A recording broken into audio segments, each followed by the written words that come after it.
Welcome to my channel. ఈరోజు మనం అరటికాయ అల్లం పచ్చిమిర్చి కర్రీ ఎలా చేసుకోవాలో చూద్దాము.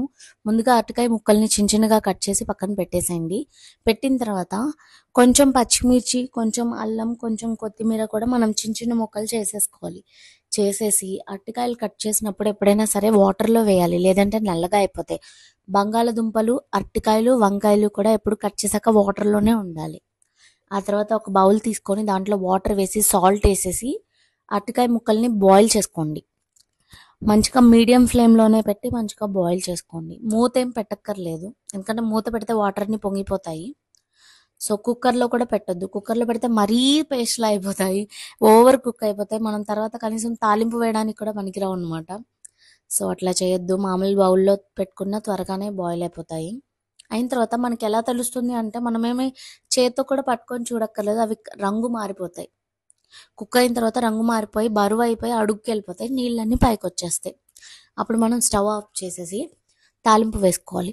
తాలింపు అనగానే తాలింపులన్నీ వేస్తేనే తాలింపు కాదు, తాలింపు గింజలన్నీ అవసరం లేదు ప్రతి కర్రీలోనూ.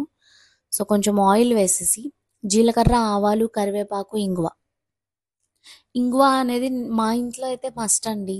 ఎవరైతే యూజ్ చేయరో వాళ్ళైతే స్కిప్ చేసేయచ్చు. సో ఇంగువ కూడా వేసేసి కొంచెం కరివేపాకు, ఆవాలు చిటపటలాడిన తర్వాత మనం పచ్చిమిర్చి, అల్లాన్ని పేస్ట్ చేసి పక్కన పెట్టుకోవాలి. ఆ పచ్చిమిర్చి అల్లం పేస్ట్ వేసేసి కాసేపు ఒక నిమిషం పాటు వేపితే ఆ పచ్చివాసన అనేది పోతుంది. పోయిన తర్వాత మనం కొత్తిమీరని కూడా యాడ్ చేసేయాలి. యాడ్ చేసేసి మంచిగా వేపితే ఆ అరోమా ఏదైతే ఉందో ఇల్లంతా స్ప్రెడ్ అయిపోతుంది. ఆ అల్లం, పచ్చిమిర్చి, కొత్తిమీర వాసన అంత మంచిగా గుమగుమలా వస్తుందన్నమాట.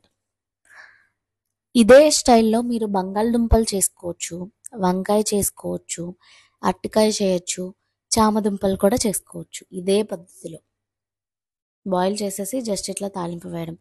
వంకాయలను అయితే బాయిల్ చేయక్కర్లా, డైరెక్ట్గా ఇట్లా మనం ఈ పేస్ట్ ఎప్పుడైతే ఫ్రై అవుతుందో దాంట్లో వంకాయ ముక్కలు వేసేసి మెత్తబడే వరకు మగ్గించుకోవాలంతే. సో ఈ పేస్ట్ అంతా మంచిగా వేగి మంచి వాసన వస్తుంది, వేగినట్టు పచ్చివాసన అంతా పోయింది. అప్పుడు అరటికాయ ముక్కలు వేసేసి కొంచెం సాల్ట్ వేసుకోండి. ఎందుకంటే మనం బాయిల్ చేసేటప్పుడు వేసాము కాబట్టి ఒకసారి మళ్ళీ చెక్ చేసుకోవాలి, ఎక్కువైందో తక్కువైందో చూసుకొని దానికి సరిపడా సాల్ట్ వేసుకోవాలి. వేసి కొంచెం ధనియాల పొడి, గరం మసాలా, మిరియాల పొడి, ఇవి కూడా ఆప్షనల్ అండి. అసలు ఇవేం వేయకుండా కూడా చాలా బాగుంటుంది. ఇట్లా చేసుకొని తినండి. అన్నంలో కలుపుకొని తింటే అమృతంలా అనిపిస్తుంది అనమాట, చాలా నచ్చుతుంది.